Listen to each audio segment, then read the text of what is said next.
Kota Moa runtuh dalam kekacauan ketika seekor naga undead raksasa menjebol pertahanannya, membuat para pemain lari kocar-kacir sementara summonernya teridentifikasi sebagai Bei. Hal ini membuat Presiden Guild Ghost Desolate, Zichuan, mengakui bahwa perbedaan kekuatan ini sangat tidak masuk akal karena pasukan undead yang bernyala-nyala itu telah membuat pertahanan Mipus menjadi sepenuhnya tanpa harapan. Mengkomandani semuanya sebagai Necromancer Bei, didukung oleh satu boss raid yang overqualified secara agresif, yang memerintahkan legendanya maju sambil tetap menuntut kekuatan yang lebih besar karena bahkan kekuatan ini terasa tidak cukup untuk kesempatan kedua di dunianya yang beragam.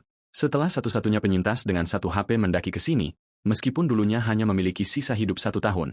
Kenaikan itu bermula berbulan-bulan sebelumnya di Blue Star di dalam sebuah rumah pribadi yang sunyi di mana Sumubai yang lumpuh mendengar Luruan merusak sistem pendukung hidupnya dan bertanya-tanya mengapa wanita itu mencabutnya sementara ia masih hidup dengan tidak mengenakan sampai jawabannya menghantam bagai debu fatal. Tunangannya ingin ia mati.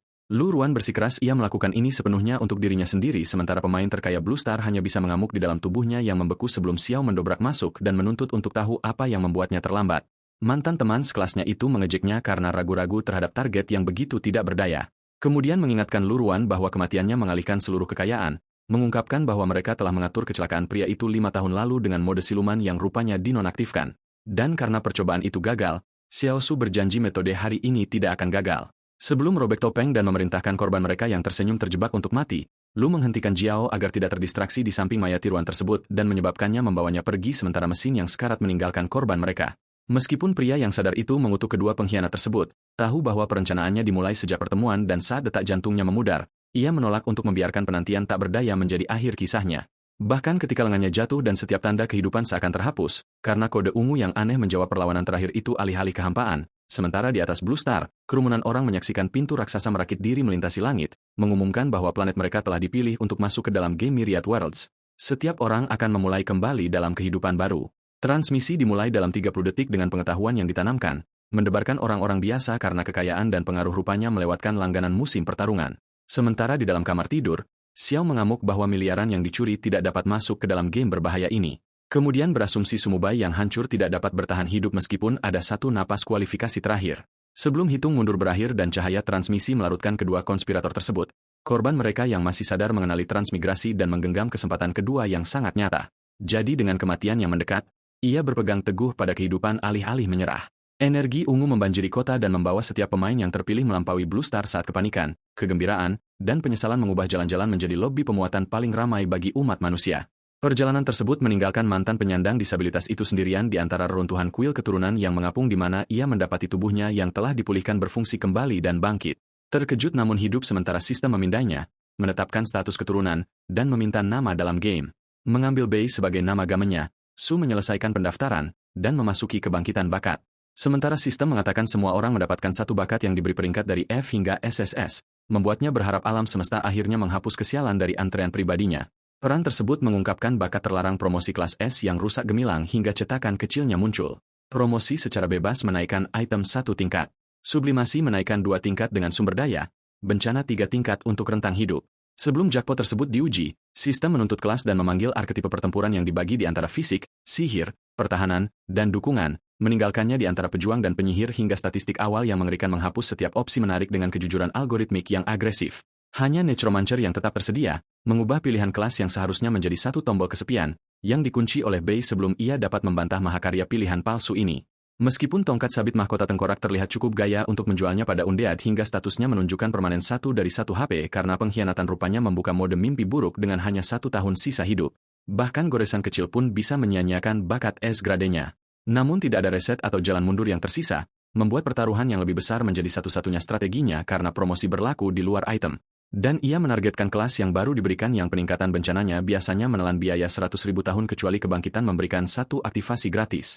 Jadi ia menerima seketika dan menghabiskan kesempatan berharga itu pada Necromancer yang mengungkapkan penguasa kematian tersembunyi dengan 15 poin atribut setiap level, 2 skill dan buku kematian.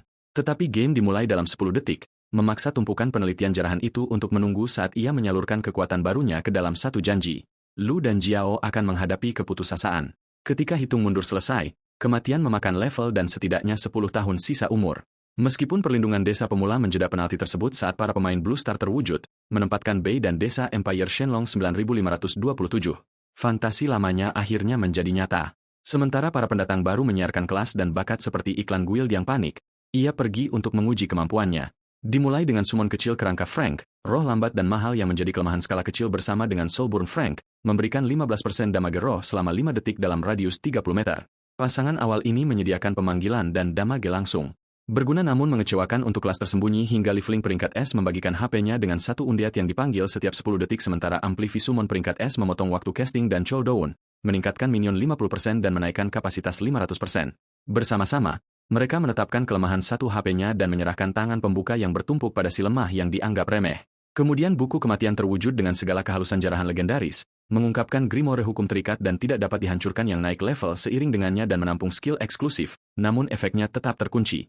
Jadi ia menunda mempelajarinya untuk memanggil kerangka hanya untuk 2 prajurit bernyala-nyala yang muncul alih-alih satu kelemahan tunggal yang diiklankan. Karena Cataclysm melipat gandakan setiap efek skill dengan 2 bonus tersisa di lot level. Tidak satupun dari panggilan tersebut tampak sangat kuat, tetapi kuantitas sudah merundung keseimbangan tutorial, mendorong pemain lapis peringkat A yang berarmor untuk mengundang summoner semu ini ke dalam pesta leveling. Namun Bei dengan sopan memilih grinding solo, melelahkan pohon dialog prekor yang ditolak tersebut. Jadi, pria itu mengejek para summoner sebagai orang yang tidak mampu mengalahkan bahkan ayam liar. Sementara di luar gerbang, seluruh pihak belajar bahwa ayam level 1 itu memukul di luar anggaran kepercayaan diri mereka. Beberapa pemain yang kelelahan berhenti setelah menemukan setiap ayam berjalan memiliki 100 HP dan 10 atak. Sementara tim terdekat mengamati kerangka Bei dan berasumsi itu adalah peran bakat elit lain, tetapi ia mengabaikan pujian dan unggas tersebut, mendorong lebih dalam untuk mangsa yang lebih kuat di mana gerakan di dalam semak-semak mengumumkan bahwa tutorial baru saja menemukan pengaturan agresinya. Dan 2 bentuk gelap bergegas menghampirinya sebelum kerangka membentuk barisan pelindung, mengungkapkan kelinci bermata merah level 2 dengan statistik yang lebih tangguh dan peringatan tabrakan yang mencurigakan secara pribadi. Summonnya menangkis serangan pembuka, lalu menyerang balik seketika, menukar damage sepele untuk kendali penuh, membiarkan tuan mereka tetap aman di belakang, memanggil bala bantuan, dan memajukan unit yang berkembang hingga baja menemui kedua kelinci tersebut, mempersingkat penyergapan mereka menjadi perkelahian yang tidak adil secara spektakuler, dihadiahkan dengan 3 pengalaman dan bonus lintas level, membawa level 1 dengan nyaman mendekat. Leveling menghubungkannya ke 2 kerangka 400 HP, menciptakan penyangga anti 1 shot yang substansial.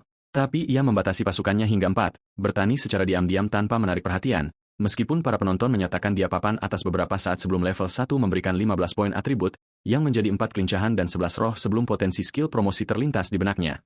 Kehati-hatian tidak pernah mengemudikan build ini, jadi ia meningkatkan seluruh daftar kemampuannya secara bersamaan, mendorong summon skeleton dan burn ke peringkat E, life share ke peringkat S, dan death muster ke peringkat SS, dan mendapatkan semua pasif summon berbagi HP. Hampir 9.000 kesehatan cadangan dan 20 slot kerangka.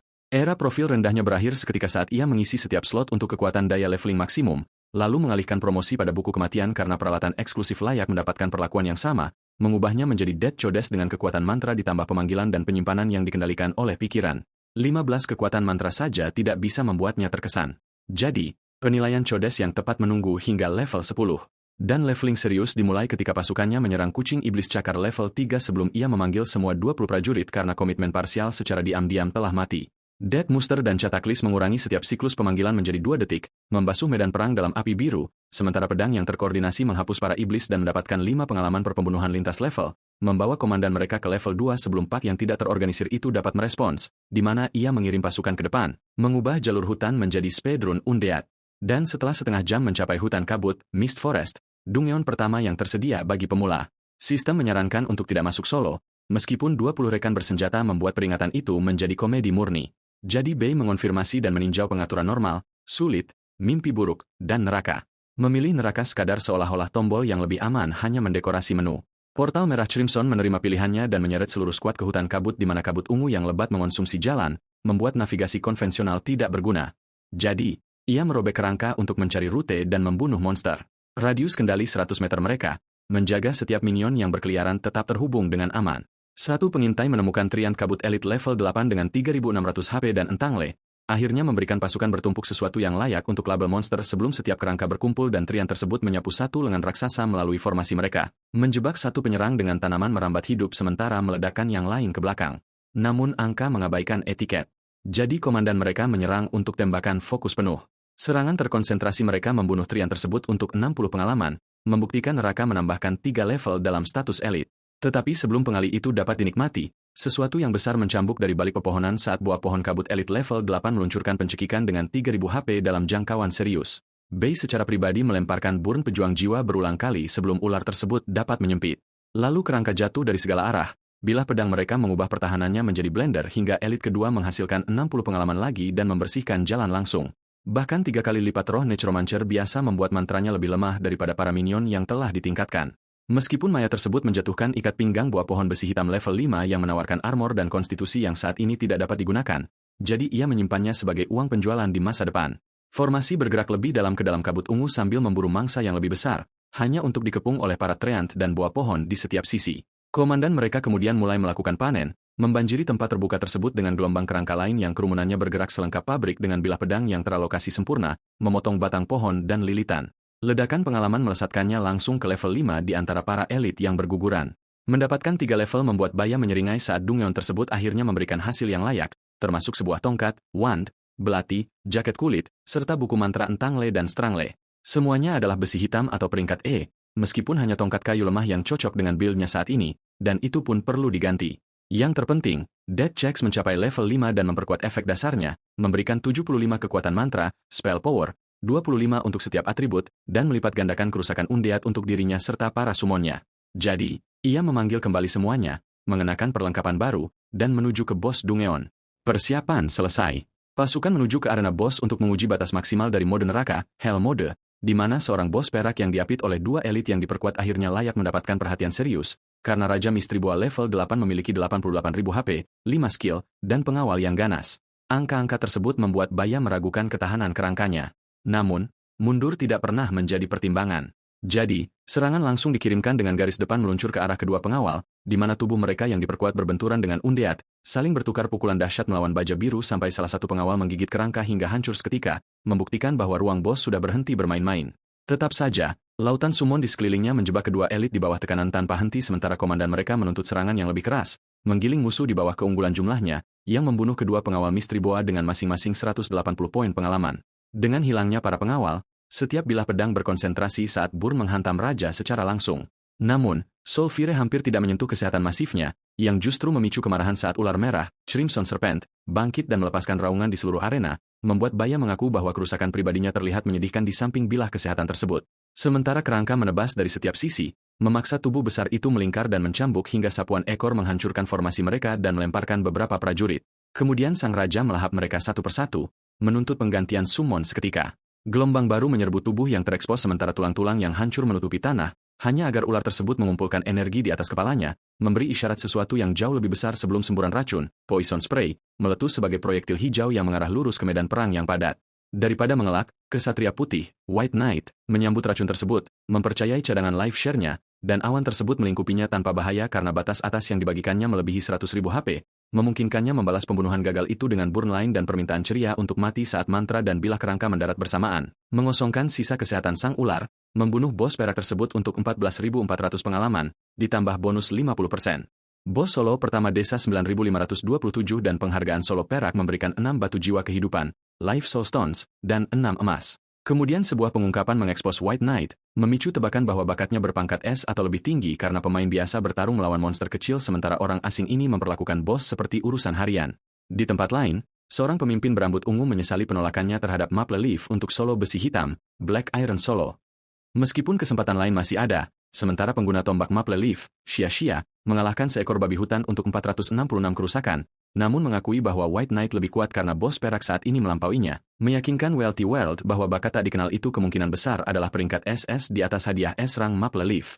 Saat Awei dan Cotton Candy mengusulkan perekrutan tetapi bertanya-tanya apakah dia mau bergabung sebelum Wealthy yang percaya diri mengirim undangan dengan keyakinan bahwa tidak ada pria yang pernah menolak permintaan pertemuannya, White Knight justru mengubur layar mereka, menjadikan jejaring sosial sebagai mekanisme Dungeon berikutnya dan dia membersihkan mekanisme itu secara efisien dengan menolak setiap permintaan dengan keheningan yang dipulihkan. Ia mempelajari 6 batu jiwa kehidupan dasar yang masing-masing menyediakan 30 hari, lalu dengan bebas mempromosikannya dengan mengenali jangka waktu hidup sebagai bahan bakar untuk peningkatan bencana di kemudian hari, dan semuanya menjadi batu menengah senilai 120 hari yang hampir mendekati 2 tahun secara total sebelum perhatiannya beralih ke jarahan yang tersisa, 2 buku yang tidak dapat digunakan dan beberapa buah perlengkapan. Cincin racun sendirian cocok dengan build-nya, menjadikannya pilihan promosi alami, menjadi cincin racun emas dengan 30 kekuatan mantra, 10 kelincahan, 10 roh, dan racun berkala. Namun, korban dari pihak bos mengungkapkan summon yang lebih melemah, jadi dana emas barunya mendanai perbaikan mereka, dan ketika ditawari 1, 2, atau 3 tingkat, ia memilih sublimasi untuk summon kerangka, menyetujui peningkatan ganda 5 emas setelah mengadakan satu pemaknaan singkat untuk dompetnya, yang mengubah mantra dasar menjadi prajurit kerangka summon peringkat D, menghasilkan prajurit atau pemanah. Pasukan segar dipanggil segera untuk mengaudit apa yang dihasilkan dari pembelian mahal tersebut, menyediakan prajurit serangan berat, heavy strike, dan pemanah tembakan ganda, double shot, dengan statistik tempur yang jauh lebih baik, akhirnya memberikan bayangan yang tepat bagi pasukan tulahnya sebelum perintah eksplorasi lain saat prajurit yang ditingkatkan maju lebih jauh melalui hutan kabut dalam formasi disiplin. Goblin Elite level 8 dengan 2800 HP muncul, menarik tembakan jarak jauh yang terkonsentrasi, sehingga panah menembus yang pertama sementara prajurit lapis baja melibas yang kedua di dekatnya, dan satu jatuh untuk 60 pengalaman, mengonfirmasi bahwa pasukan yang lebih cepat ini telah melampaui area tersebut. Kembali ke desa, kelompok-kelompok mengiklankan pelarian hutan yang terlewatkan sambil dengan putus asa mencari tabib ketika seorang orang asing berpangkat baja mengumumkan rencana untuk serikat hegemoninya dan menerima skeptisisme langsung sampai pemimpin bawaan peringkat S terungkap, memberi para anggota bonus 20% untuk pengalaman, jarahan, serangan, dan kekuatan mantra, mengubah setiap skeptis menjadi pemohon lebih cepat daripada pidato motivasi manapun. Kegilaan perekrutan mereka berhenti ketika pesan tersemat di seluruh server yang mahal menjangkau semua orang, menunjukkan Wealthy World menghabiskan 10 emas untuk meminta White Knight menerima permintaannya dan berbicara dengan pemborosan yang membuktikan dia benar-benar kaya untuk menjamin sebuah pertemuan. Setelah menerima permintaannya, ia menemukan perlengkapan, keterampilan, dan 100 emas yang ditawarkan untuk bergabung, namun mengajukan dua pertanyaan masuk akal, dari mana kekayaannya berasal dan mengapa ia harus mempercayainya. Jadi, Wealthy World mengungkapkan dewa kekayaan peringkat SSS hanya setelah menuntut kontrak tim yang pohon uangnya menghasilkan 999 setiap hari, menggabungkan mata uang yang dibawa, dan mencegah penurunan item saat mati. Itu membuat kekayaan praktis menjadi pasif, meskipun bergabung akan mengekspos rahasianya sendiri, jadi ia memprioritaskan kemajuan solo yang lebih aman dan dengan sopan menolak untuk menandatangani apapun. Perekrut yang percaya diri itu meradang karena seseorang akhirnya menolak undangannya secara mentah-mentah, sementara rekan setimnya menerima jawabannya, tetapi takut perlengkapan mereka yang lemah akan memperlambat grinding di masa depan sampai pesan lain tiba dari percakapan yang seharusnya sudah selesai dan langsung memulihkan senyumannya karena ia menawarkan perlengkapan cadangan dan buku keterampilan yang sebenarnya dibutuhkan oleh kelompok beranggotakan 4 orang tersebut. Dan ia menawarkan diri untuk membeli semuanya dengan rincian yang dijanjikan setelah urusannya saat ini, lalu meyakinkan Maple Leaf bahwa perlengkapan elit akan datang, menaikkan harapan semua orang sebelum pemimpin babi hutan liar perunggu level 5 muncul di dekatnya dengan 23.000 HP dan 3 keterampilan. Wealthy World bertanya apakah Maple Leaf bisa melawannya sendirian dan menerima kepercayaan diri langsung, jadi mereka memberinya setiap ramuan pemulihan, menghapusnya dari kelompok dan meminta Aoi berjaga, sementara Cotton Candy melihat Wealthy mengirim petarung pilihan mereka menuju bos dan ia menyerbu tanpa ragu-ragu. Energi biru membungkus tombaknya sebelum sabetan pembuka melintasi punggung babi hutan tersebut untuk 986 kerusakan. Serangan cepat lainnya menghukum monster yang berputar itu dan menjaga rangkanya yang besar tetap tidak seimbang hingga tongkat berduri miliknya menyapu luas dan serangan balik yang dihindari oleh Maple Leaf dengan tenang.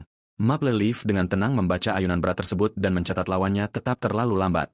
Sementara Wealthy World mempercayai pengalaman bertempurnya untuk membawa upaya solo tersebut saat Baya membunuh pemimpin Goblin Perak level 9, mendapatkan 14.400 pengalaman dan mencapai level 6.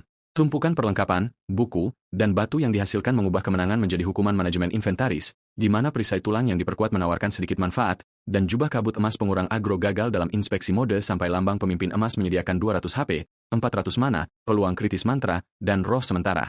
Ia segera melengkapi aksesori tersebut sementara pasukan yang ditingkatkan terus membersihkan hutan, hanya untuk kehilangan kesehatan bersama yang besar tanpa peringatan saat satu prajurit yang hampir mati mundur. Karena seorang penguasa yang tidak terlihat menemukan tulang-tulang asing di dalam wilayahnya dan menganggapnya sebagai urusan pribadi, memicu plot tersembunyi yang memberi buff Raja Goblin sebesar 50%, menyegel jalan keluar, dan memulai hitungan mundur 2 menit. Daripada panik, Necromancer yang dikepung itu mengumpulkan prajuritnya dan menuntut untuk menemui lawan ini saat mat regu jatuh. Sebuah bos emas level 8 dengan 327.000 HP dan 5 keterampilan, membuat pembunuhan 2 menit yang disyaratkan terasa tidak masuk akal, bahkan dengan pasukan besar yang mengepungnya. Namun, jumlah tetap menjadi kelemahan fatal sang raja. Jadi setiap kerangka menyerang secara bersamaan, menumpuk ratusan serangan gabungan, termasuk satu serangan yang melampaui 17.000 kerusakan sebelum regu mengangkat tongkatnya yang dialiri listrik dan melemparkan Crimson Thunder Strike melalui formasi. Cukup kuat untuk melenyapkan pemain level 5 normal, meskipun kesehatan bersama melindungi target ini, yang maju melalui cahaya nekromantik biru, hampir tersinggung karena bos tersebut memilihnya sebelum Soulfire menghantam mahkota regu dari belakang dan menangkap raja yang berang itu sementara pemanah kerangka mengeksploitasi celah tersebut, mengukir hampir 6.000 kerusakan lagi dengan salvo lainnya. Regu terus menyapu para penyerang ke samping, tetapi komandan mereka memerintahkan tembakan terpusat alih-alih mundur, dan raja yang terpojok itu membuka portal merah untuk memanggil prajuritnya sendiri. Semua adalah elit bertulang level 8 yang membawa 13.500 HP ditambah bonus kegilaan 50%. Seluruh skuad goblin muncul di sekelilingnya dan menyerbu formasi kerangka atas perintah, membuat musuh mereka terkejut bahwa bos ini membawa minion ke dalam kontes jumlah. Sementara ingatan Regu yang terpecah menyalahkan Necromancer lain karena menculik dan menyembunyikan klan-klannya, permohonan tulang asing yang tidak dijawab kini mendorongnya ke dalam kemarahan buta. Kemarahan itu meletus melalui lompatan heroik leap, saat Regu meluncurkan dirinya langsung ke arah pemain, lalu jatuh cukup keras untuk membuat kawah di bumi dan menjebaknya di dalam. Namun, Life Share menyerap hukuman tersebut, menjadikan rasa sakit sebagai satu-satunya balasan yang berarti dari bos. Pasukan summon baru masuk dan menerima perintah untuk melenyapkan goblin-goblin yang lebih kecil sebelum kembali ke Regu, sementara para prajurit lapis baja mencegat serangan dari atas dan mencabik-cabik para elit yang diperkuat di dekatnya.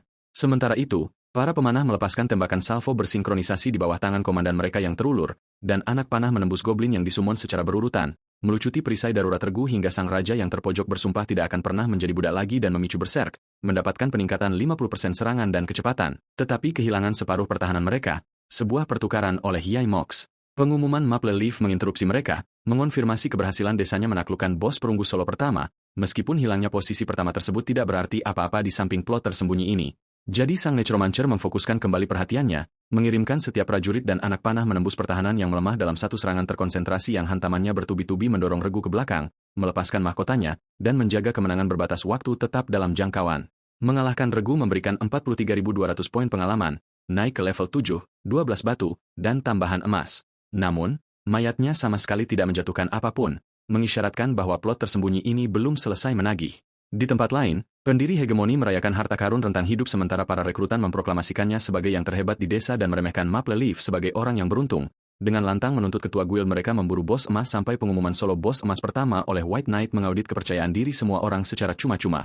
Hal itu membuat sang pendiri berzirah bertanya-tanya apakah saingan yang mustahil itu telah membangkitkan bakat berperingkat SSS. Sementara Maple Leaf kembali dengan rasa takut yang tulus melihat seberapa jauh orang asing itu tetap berada di depannya, meskipun Wealthy World mengatakan permainan baru saja dimulai dan berjanji sumber dayanya akan menutup kesenjangan tersebut.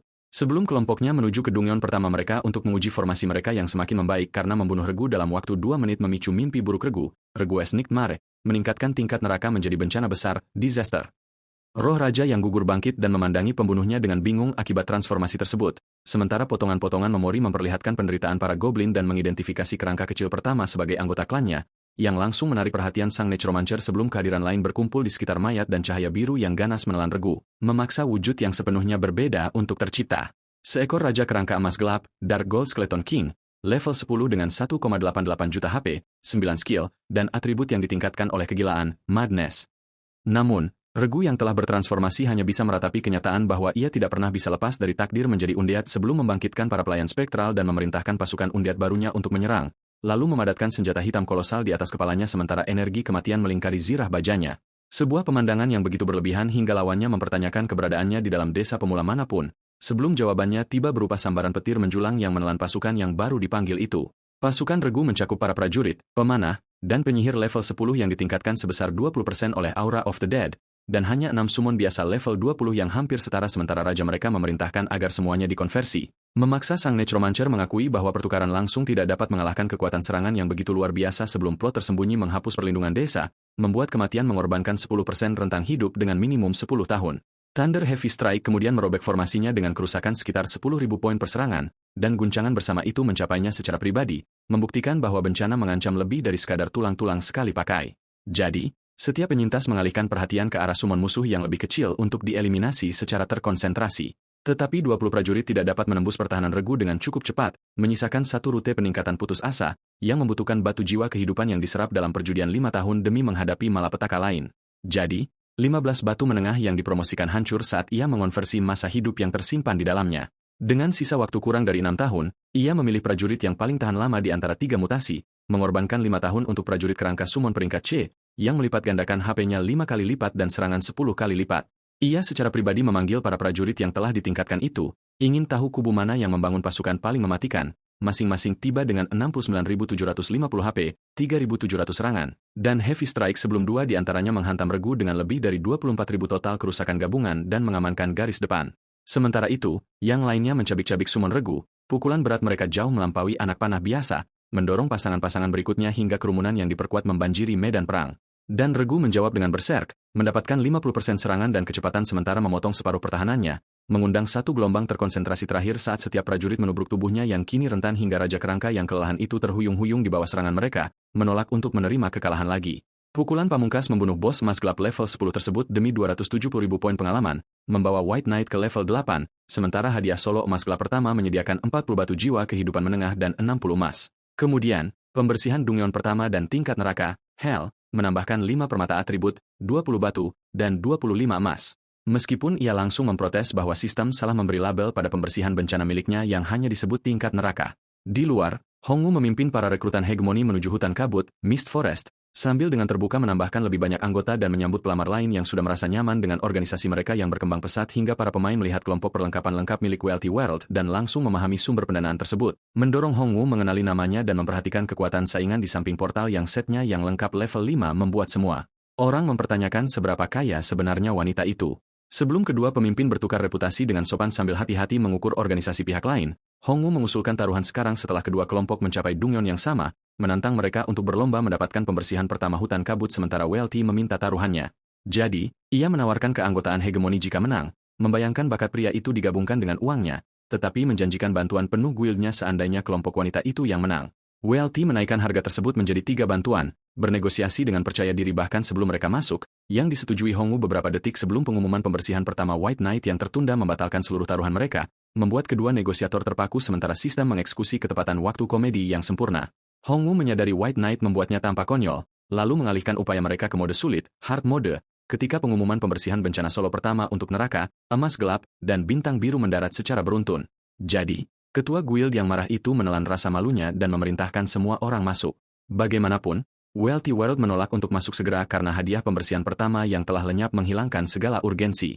Sementara di desa 8888, seorang pendekar pedang berambut panjang menghadapi bilah pedang regu mode neraka pedang berlawanan pedang, membalas ayunan lebar sang bos dengan serangan balik yang kuat selama duel mereka yang melelahkan.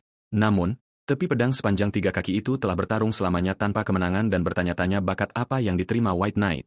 Di tempat lain di desa 9526, Xiao memberitahu Luruan bahwa nama terkenal itu terasa sangat familiar, lalu bertanya apakah itu milik mantan pelamarnya, memicu peringatan agar tidak memperdagangkannya lagi. Sejak mengikuti Sumu dulu memberikan kekayaan selama bertahun-tahun sebelum permainan menginterupsi, sampai ia ingat pria itu selalu menggunakan White Knight, mengubah rasa familiar itu menjadi satu kemungkinan yang mengerikan, lalu menyebut nama Sumu dan membuat rekan konspirasinya menghadapi pria yang ia anggap telah dihapus. Tetapi Jiao bersikeras pria itu mati setelah alat bantu hidupnya dicabut dan menyebut kecocokan itu sebagai kebetulan.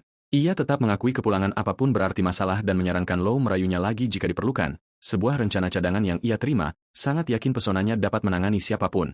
Kembali di hutan kabut, pencapaian bencana tersebut memberikan buku kelas peringkat S dan perlengkapan kelas epik dengan Dead Susan yang menyerap separuh energi dari 5 mayat terdekat sepenuhnya secara gratis. Sementara umpan balik menghabiskan energi tersebut untuk memulihkan HP, mana, atau memperkuat satu summon untuk sementara, sehingga promosi menaikkan skill tersebut ke peringkat SS sebelum mempelajarinya, yang secara efektif mengakhiri kekurangan mana di masa depan. Kemampuan baru itu segera menargetkan mayat regu untuk uji coba praktis pertamanya, mengekstraksi 320 energi kematian dan langsung mengisi penyimpanan yang diperluas, yang mengonfirmasi bahwa sisa-sisa undead mengandung cadangan yang lebih kaya. Menjaga bos yang dikalahkan 2 kali itu tetap bernilai sebelum jubah bisikan kematian epik tak dikenal muncul, yang dapat ditingkatkan hingga level 60, tetapi mahal untuk dinilai sebelum meninggalkan kilauan lain di dalam sisa-sisa regu menarik perhatiannya.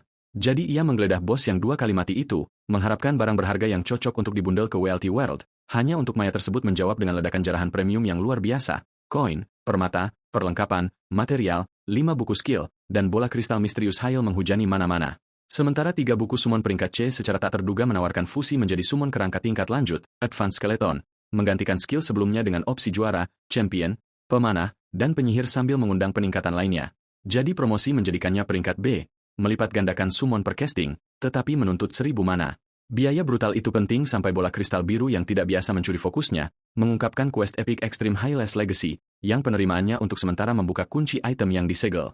Namun, promosi mengubah segalanya menjadi quest legendaris Dylan Sorrow, yang langsung ia terima. Sekarang, ia harus mencapai level 30 dalam waktu 1 bulan atau kehilangan bola kristal Dylan, yang bentuk perlengkapannya telah menyediakan statistik yang luar biasa, peluang serangan kritis mantra 30%, dan kerusakan kritis 50%, membuat bencana tersebut jauh lebih kaya dari perkiraan. Regu rupanya mencadangkan penampilan terbaiknya untuk layar jarahan. Dan dengan Dungeon yang sepenuhnya dikosongkan, ia akhirnya pergi untuk menemui Wealthy World.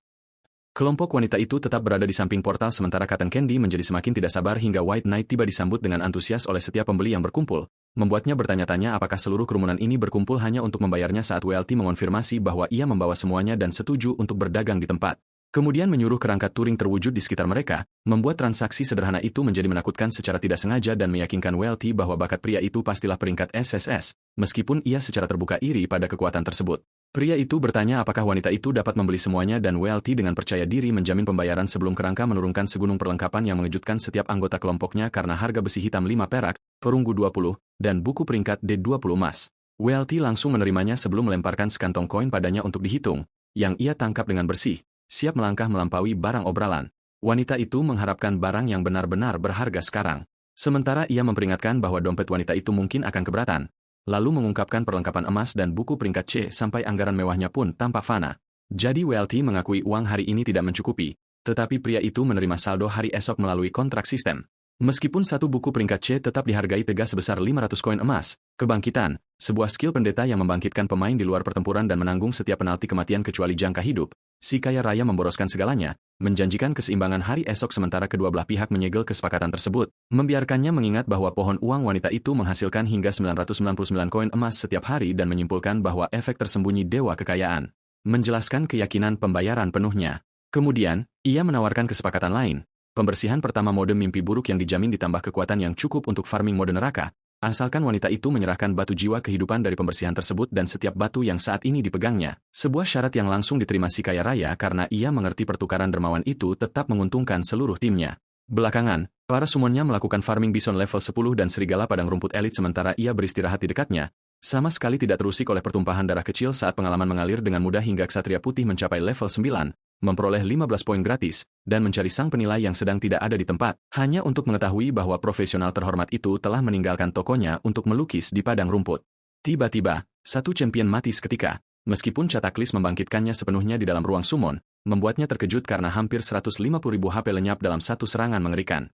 Sebelum seorang asing memuji pasukan tulangnya dari belakang, yang kemungkinan besar mengungkap penyerang tanpa rasa bersalah tersebut, sebuah pemeriksaan mengidentifikasi Huajian yang tidak dapat dibaca, penilai dan pelukis penduduk desa 9527. Ia mengeluhkan bahwa kerangka-kerangka tersebut mengganggu suasana hatinya dalam membuat sketsa dan menuntut kompensasi, namun langsung menolak kantong uang, bertanya apakah ia tampak putus asa secara finansial, lalu meminta 100 koin untuk lukisannya, mendefinisikan ulang arti tidak membutuhkan uang dengan cara yang heroik. Meskipun karya agung yang dibeli tersebut berisi coretan kasar yang bahkan pemilik barunya tidak dapat membelanya, Bayer dengan diplomatis meminta waktu untuk menyucikan tangan dan pikirannya sebelum mengapresiasi kejeniusan Huajian, sebuah pujian tingkat bertahan hidup yang menyenangkan sang pelukis hingga menawarkan semua jasa penilaian secara gratis. Huajian mengidentifikasi 4 barang dark gold sambil secara pribadi meratapi keuntungan yang dihapus oleh kemurahan hatinya. Dimulai dari Shadow Boots, sepatu bot bayangan, yang shadow step-nya meningkatkan pergerakan secara tajam sekaligus mengurangi damage yang masuk, lalu reflektif bone heavy armor, zirah berat tulang reflektif, pedang besar tulang yang memberikan splash damage, dan kalung orang mati yang mengutuk pertahanan. Setelah itu, ia menjelaskan bahwa setiap penilaian biasanya berharga 100 koin dan memperingatkan agar tidak meminta sketsa di masa mendatang. Permintaan lain membuatnya curiga bahwa janji gratis itu berubah menjadi kesalahan yang sangat mahal karena item terakhir adalah jubah Epic Whisper of the Dead, bisikan orang mati, yang jauh melampaui pekerjaan sebelumnya. Dan meskipun Huajian menepati janjinya, kemampuan penilaiannya tidak dapat mengidentifikasikannya, meninggalkan sang pemilik yang penuh harapan dalam kekecewaan ketika layanan gratis yang diincarnya sama sekali tidak membuahkan hasil. Sementara Huajian dengan masuk akal mencatat bahwa desa-desa pemula kekurangan penilai paruh waktu yang mampu menangani tingkat epik, ia kemudian menawarkan untuk mengajari ilmu penilaian, langsung menggantikan kekecewaan dengan penerimaan yang penuh antusias. Namun, Huajian segera menambahkan uang kuliah, memaksa murid yang bersemangat itu untuk menanyakan harganya, yang dipatok oleh sang pelukis yang tersenyum sebesar 500 koin.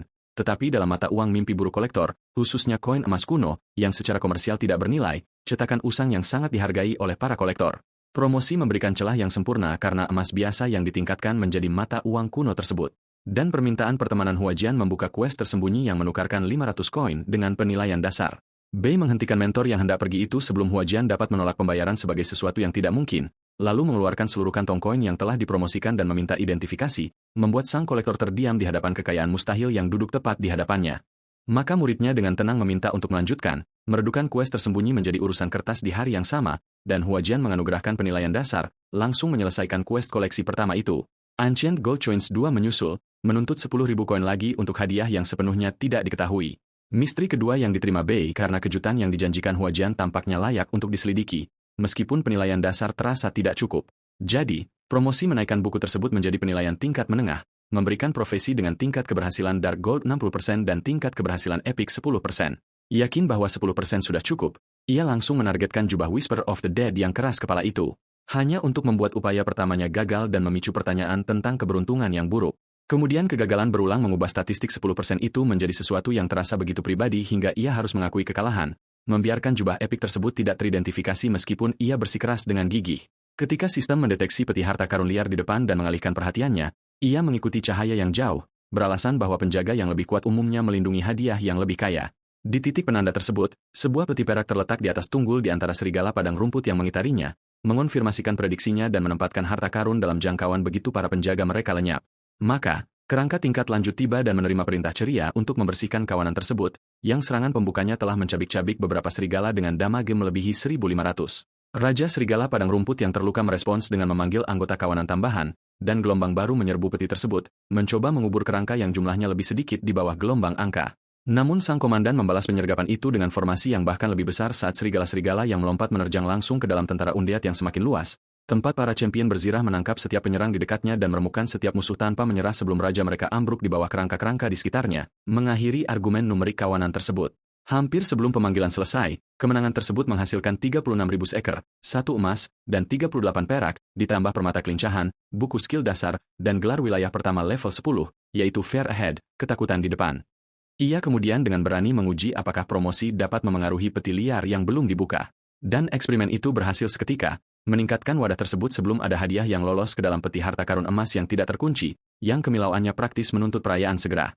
Namun hanya ada 2 hadiah yang menunggu di dalam, tonggak kayu mati emas, Gold Deadwood Staff, dan peta harta karun emas, Gold Treasure Map, yang rutenya keluar dari desa pemula menuju penemuan emas lain di luar perlindungan. Tetapi level 10 membatasi pengalamannya sampai kepala desa mengirimnya ke kota yang telah ditugaskan. Jadi ia mempromosikan peta tersebut, menemukan tujuan Dark Gold di kota Jingli yang jauh, dan menunda pengejarannya. Sementara Hongwu keluar dari hutan kabut, tampak puas dengan Ran Dungyeon terbaru Hegemoni. Hegemoni merayakan keberhasilan mengamankan pembersihan pertama mode sulit hutan kabut dan akhirnya mendapatkan pengakuan publik. Kemudian Hongwu memerintahkan persiapan mode mimpi buruk beberapa detik sebelum kelompok si kaya raya mengambil pembersihan pertama yang persis sama, membuat kelompoknya yang kembali berpapasan dengan ketua guild yang tercengang dengan waktu yang sangat tepat sementara ia menuntut penjelasan dan hanya menerima klaim ceria tentang keberuntungan sampai seorang bawahannya berbisik bahwa pemasok eksklusif wanita itu telah menjual perlengkapan dan buku terbaiknya, membuat Hongwu bersumpah dengan marah bahwa pemasok saingan ini harus membayarnya. Si kaya raya mengabaikan kemarahannya dan memerintahkan istirahat sebelum partainya mencoba mode neraka. Ketika pengumuman regional menamai Bay Blue Star sebagai pemain level 10 pertama dan membuka papan peringkat desa 9527, level 10 miliknya menjulang di atas setiap rival terdaftar yang masih berkumpul di level 5, mendorong Hongwu mendekati kepala desa dan menuntut keberangkatan segera. Sementara itu, tim si kaya raya kagum bahwa pemasok mereka melonjak dari level 8 ke 10 sementara mereka tetap di level 5. Jadi ia memilih untuk menyampaikan batu jiwa kehidupan yang dijanjikan dan memperkuat hubungan berharga mereka, lalu menyuruh rekan setimnya pergi untuk tugas lain dan kembali ke desa sendirian. Tempat Bei dengan cepat ditemukan dan disambut dengan kehangatan khasnya sebelum wanita itu menyerahkannya 10 batu jiwa kehidupan dasar dari pembersihan pertama mode mimpi buruk mereka. Ini melengkapi kontrak sistem mereka dan melestarikan saluran untuk jarahan premium di masa depan. Secara tepat merupakan kemitraan jangka panjang yang menguntungkan yang dicari si kaya raya melalui kerjasama yang andal, sementara ia pergi setelah meminta wanita itu terhubung kembali begitu keduanya keluar dari desa pemula. Ia kemudian menyebar permukiman menuju sang kepala desa, siap membuka kemajuan melampaui level 10, dan mencapai rumah sederhana milik pejabat yang mengendalikan keberangkatannya. Kepala desa mengakui tidak ada yang menyangka seorang Arriver mencapai level 10 secepat ini, dan pengunjung pemecah rekornya itu secara terang-terangan meminta keberangkatan segera dari desa pemula.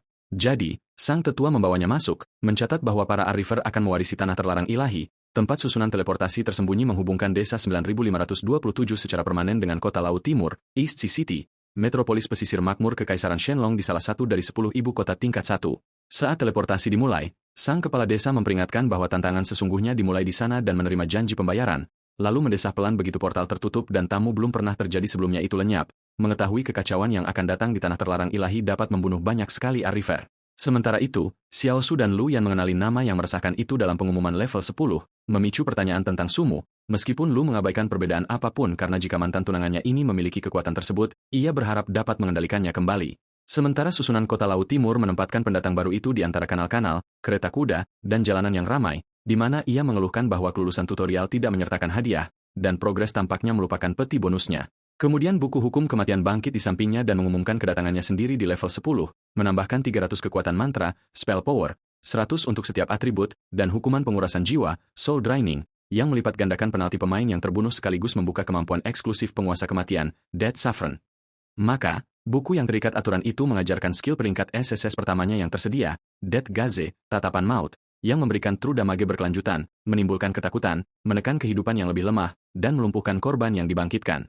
Cataclysm menggandakan damage dan jangkauannya, mengubah kontak mata menjadi mekanik yang megah dan tidak adil sebelum seorang asing berambut emas yang menjulang tinggi memanggil kebangkitannya sebagai sesuatu yang luar biasa beruntung sekaligus sial. Raksasa misterius itu adalah Situgi, penguasa kota Laut Timur dan seorang tetua Balai Shenlong yang disapa dengan hormat oleh pendatang baru tersebut sebelum Situ mengenali kekuatan kematian yang tidak dapat disalahartikan di sekelilingnya dan membongkar kelas penguasa kematian tersembunyi, yang langsung membuat pemiliknya bersiaga. Namun Situ hanya memperingatkan bahwa kemajuan akan sulit dan menawarkan informasi melalui pengujian yang medali orang lupanya, Medal of the Forgotten, memulai misi epik yang menuntut eksplorasi tanah terlupakan sepenuhnya. Hitung mundur teleportasi otomatis selama 5 menit menyusul, mencegahnya memasang permata atributnya dan mengirim pemegangnya yang tidak siap berlari dengan sia-sia mencari susunan teleportasi sebelum menjatuhkannya di dalam tanah terlupakan yang sunyi untuk ujian 72 jam Situ. Maka, ia segera memanggil undead yang cukup untuk membuat tanah tandus yang penuh musuh ini terasa lebih aman, termasuk skeleton mages yang melampaui 10.000 kekuatan mantra dengan bola api yang memberikan damage sebesar 220%. Pasukan kerangka asli bangkit di seluruh reruntuhan dan mengepung target baru mereka, menampakkan kerumunan besar kerangka biasa level 20 dengan masing-masing 5.000 HP, yang disambut oleh sang komandan dengan memerintahkan seluruh pasukan summon untuk melancarkan satu serangan telak habis-habisan, di mana hantaman serangan bernilai 20.000 damage menghancurkan mereka. Meskipun peningkatan EXP Verhead tetap terasa anehnya rendah, ia memilih target lain dan secara pribadi menguji Dead Gaze yang baru dipelajari, yang mata menyalanya melenyapkan para penyerang melalui rentetan true damage sebesar 30.000, langsung menumbangkan setiap target dalam sekali serang sebelum ia menyadari bahwa kerangka-kerangka asli ini masih memiliki jiwa. Dengan antusias, ia menyerap energi kematian mereka untuk mengisi ulang mana yang dihabiskan untuk melakukan summon.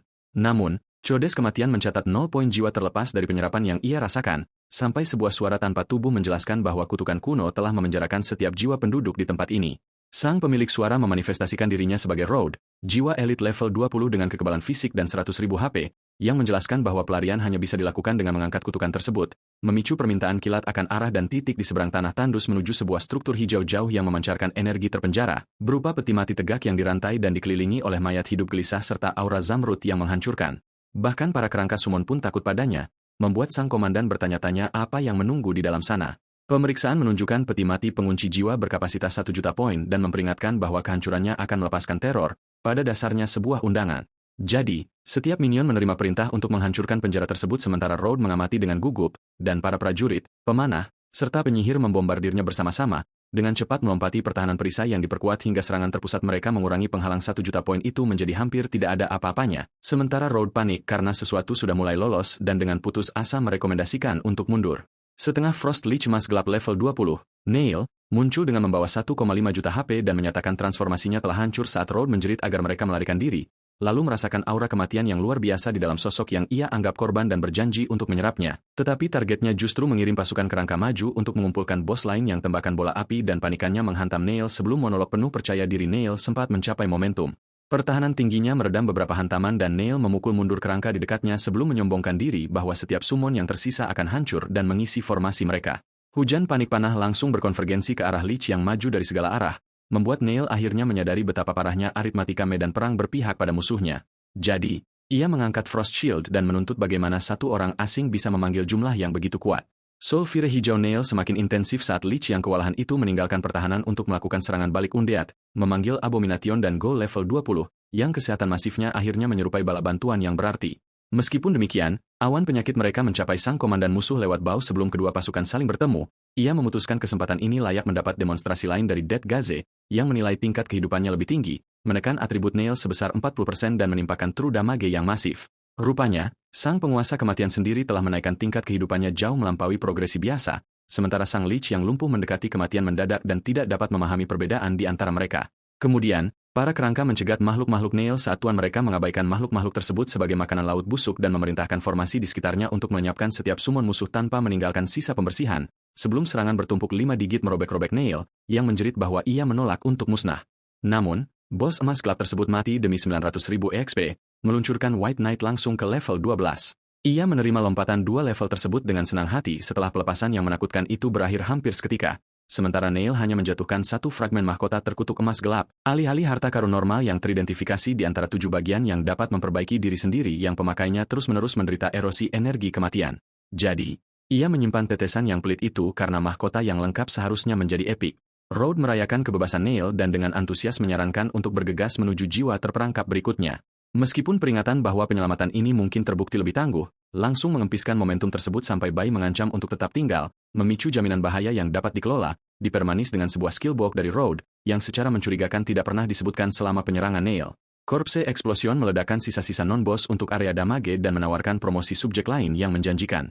Promosi membuat Corpse Explosion menjadi peringkat B, menghasilkan 15% HP mayat ditambah 150% spell power dengan jangkauan yang lebih luas. Ia langsung mempelajarinya dan memilih mayat terlupakan di dekatnya untuk pengujian langsung di medan perang di mana sisa-sisa tersebut meledak di seluruh medan perang, mengubah daging yang terbuang menjadi amunisi premium dan bahkan sang caster mengagumi skill Vicious Reach dan Force yang dipromosikan sementara Road memanggilnya tak terkalahkan, pujian yang ia abaikan sebelum mempercepat rute pembersihan mereka. 1 jam kemudian, 6 mayat terlupakan lainnya telah hilang, dan Walter menjadi nomor 7, yang didekati sang penguasa dengan tenang sambil dihitung dengan suara keras. Sudah memperlakukan kehancuran seperti pemeliharaan terjadwal sebelum meledakan mayat di bawah Walter sebelum sang terlupakan yang terbangun itu masuk ke pertempuran dengan benar saat Walter menjerit. Tidak seorang pun bisa membunuh mereka, dan menjanjikan balas dendam. Sementara Fisika tidak setuju, meninggalkan fragmen mahkota bersinar lainnya di sampingnya, persis seperti tetesan yang diharapkan.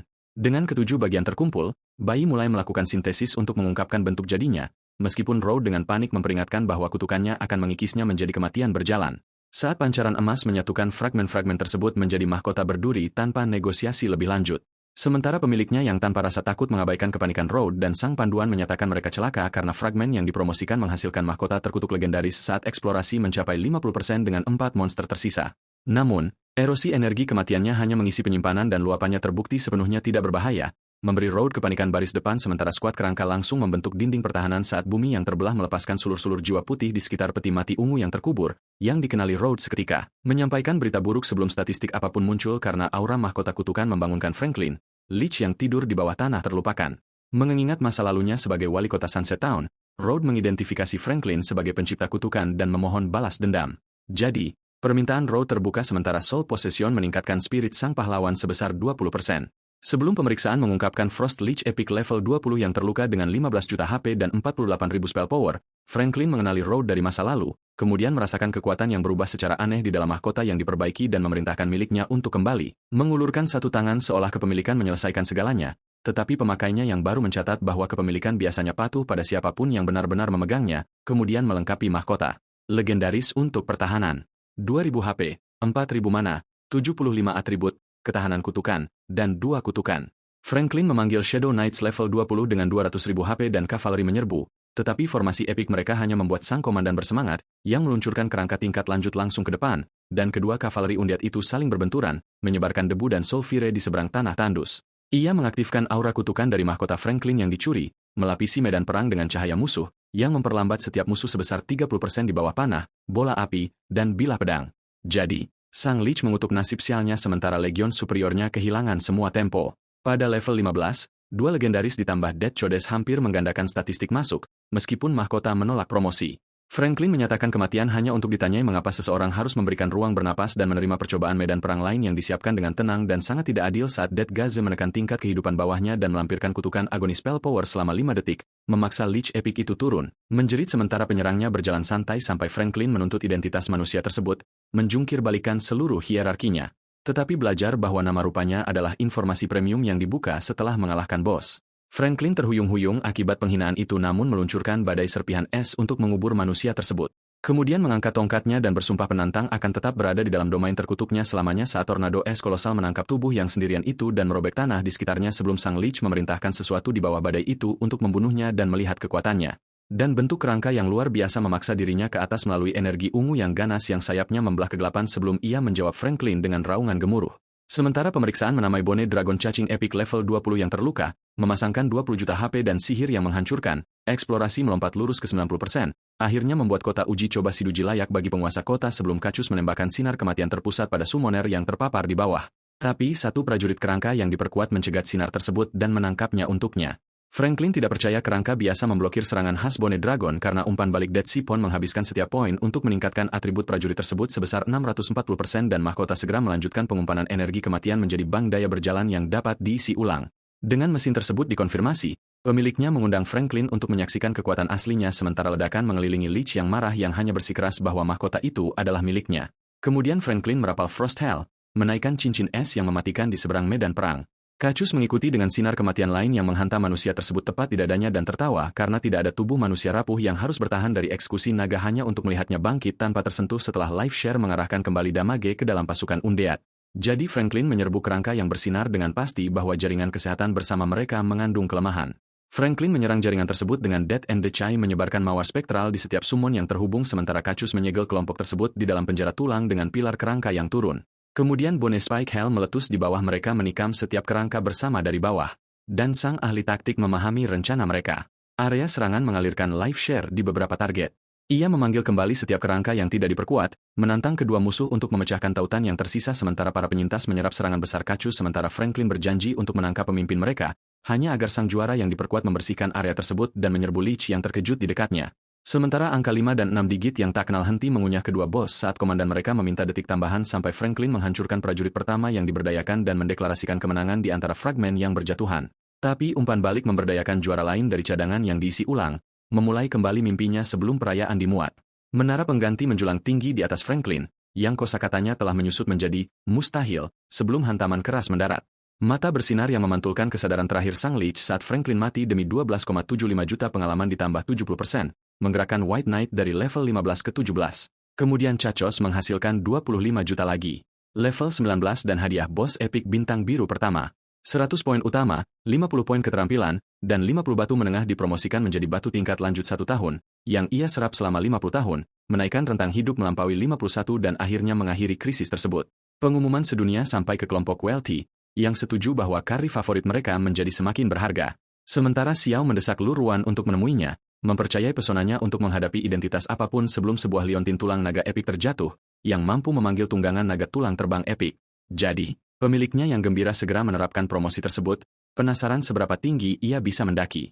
Promosi menciptakan Frost Warhorn legendaris, yang memanggil naga raksasa es legendaris dari alam mayit.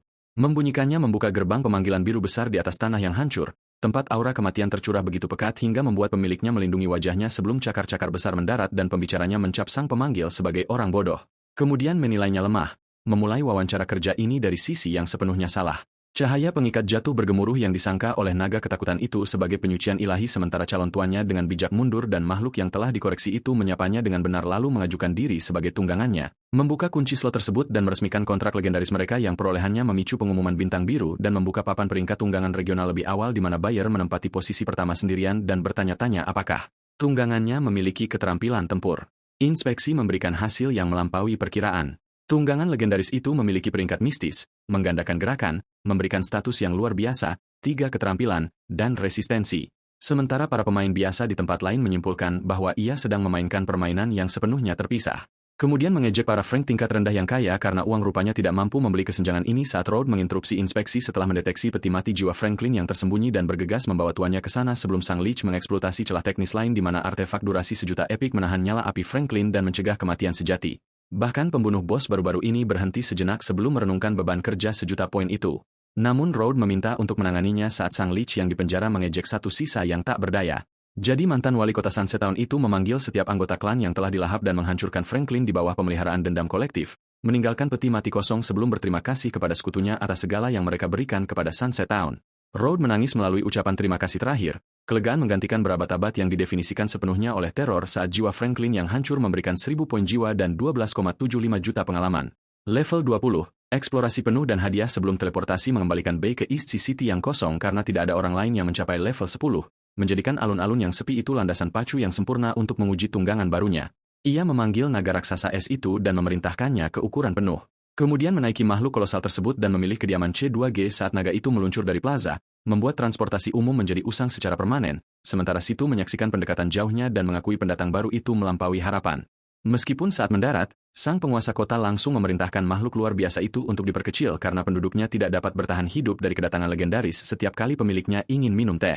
Begitu berada di dalam ruangan, Situ menyarankan bahwa Dead Saffron melampaui profesi tingkat dominator biasa. Dan meskipun pemiliknya kekurangan perbandingan, percobaan yang telah diselesaikan akhirnya membuahkan penjelasan, tetapi tanpa hadiah pencarian material, meninggalkan sang pemenang dengan perasaan tertipu secara profesional. Kelas biasa berada di peringkat pertama, tersembunyi kedua, unik ketiga, dan eksklusif keempat. Tingkat Dead Saffron mendekati 29. Namun kelas yang lebih kuat menghadapi terobosan yang lebih tangguh, membutuhkan pengalaman kematian yang cukup untuk kemajuan karena perang yang akan datang membutuhkan Shenlong Hal untuk memajukannya ke luar negeri hingga Shenlong menaklukkan tanah terlarang ilahi. Meskipun perbatasan nasional yang tertutup untuk sementara waktu memblokir karir internasional yang luar biasa ambisius itu, Situ oleh karena itu menyediakan surat bagi seseorang yang memiliki harta penyeberangan perbatasan yang potretnya mengungkapkan hiu sementara kontrak mengikatnya untuk maju ke luar negeri atau menjadi target Shenlong dengan keanggotaan ditawarkan setelah kemajuan ketiganya dan barang lain yang melintasi meja. C2 menyajikan isi order 007 yang memberikan izin masuk tanpa batas di seluruh kotanya. Sementara token pribadi yang langka itu juga mentransfer halaman mewah 07 ke dalam kepemilikannya sebelum penguasa kota itu dengan santai mengizinkan pemegangnya untuk melakukan apapun di bawah yurisdiksinya.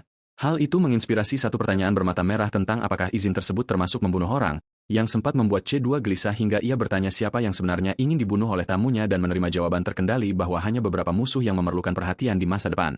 Kemudian bangsawan yang baru mendarat itu berkuda pergi untuk memeriksa properti tak terduganya. Menyurvei kota yang mendekati skala ibu kota Shenlong sambil terbang di atas kanal-kanal kotanya sampai tunggangannya turun di depan perkebunan besar yang dijaga ketat yang cocok dengan token tersebut di mana Halbert yang disilangkan menolak masuk karena properti pribadi rupanya menolak pemiliknya. Ia diam-diam menunjukkan perintah East C007, membiarkan birokrasi mengalami pencerahan mendadak saat para penjaga mengenali Lord White Knight, menurunkan senjata mereka, dan menyambutnya, mengungkapkan halaman air mancur, yang cukup besar untuk membuktikan kemurahan hati Sidu sepenuhnya literal. Setelah itu pemilik barunya hanya mengganti nama segalanya menjadi halaman White Knight, menetapkan rumah besar itu sebagai titik teleportasi dan kebangkitan East Sea City miliknya. Interiornya yang dilengkapi perabotan tidak membutuhkan apapun, memungkinkannya untuk langsung pindah ke dalam, jatuh di atas sofa terdekat, dan akhirnya mempelajari kemampuan lain. Meskipun membuka Dead Checks mengonsumsi semua 1000 poin jiwa yang baru, memberikan peringkat SSS Dead Domain Layup, teleportasi, pembersihan, kekebalan, dan koridor kematian sekutu. Dengan gembira, ia membuka portal bercahaya di samping sofa dan langsung menguji mobilitasnya. Portal itu langsung menelannya, hanya menyalakan bantal sofa yang berpindah tempat, dan mempositokannya di samping penjaga yang terkejut yang ia yakinkan bahwa ini adalah pengujian keterampilan sebelum bertanya-tanya apakah gerbang itu dapat terhubung langsung dengan ruang pemanggilan, yang ternyata bisa. Melepaskan kerangka tingkat lanjut melalui beberapa portal seperti pengiriman pasukan kilat, memungkinkan penyebaran yang tepat di mana saja.